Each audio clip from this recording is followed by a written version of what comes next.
In today's video, I'm going to teach you how to import a CSV file into Notion. Whether you're shifting information from another platform or streamlining your workflow, importing a CSV can be a game changer for organization.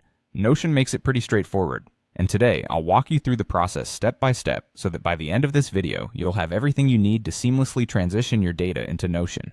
First things first, let's open Notion. If you've already been using Notion, you'll be familiar with the interface.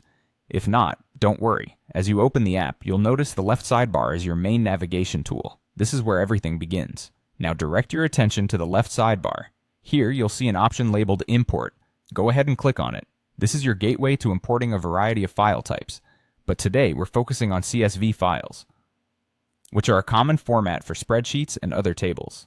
After clicking Import, you'll see several options appear on your screen. Look specifically for CSV in the list. This is because a CSV, or comma-separated values file, is a universally accepted format for importing tables.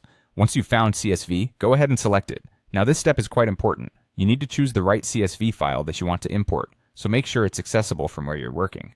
Remember to double-check that you're choosing the correct file, especially if you have multiple CSV files. Once you're ready, choose your CSV file to start the import process. What Notion does next is both intuitive and highly efficient. As soon as you've selected your file, Notion will automatically create a new database from your CSV file. It's important to note that the first row of your CSV file is used as column headers in the new database. So, before importing, you might want to ensure that your first row contains labels for each column. These labels will help keep your data organized and easy to navigate once it's in Notion. Every row in your CSV file will become an entry in this newly created Notion database.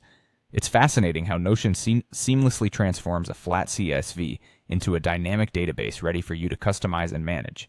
You can now go through your database, adjust the properties, apply filters or views, and add more data as needed. And there you have it. By following these steps, you've successfully imported your CSV file into Notion, setting up a whole new database with ease. I hope you found this tutorial straightforward and helpful. Don't forget that getting comfortable with such features in Notion can significantly enhance how you manage projects, data, or any personal tasks. Thanks for sticking around, and we'll see you next time for more helpful tips and guides on maximizing your productivity with Notion.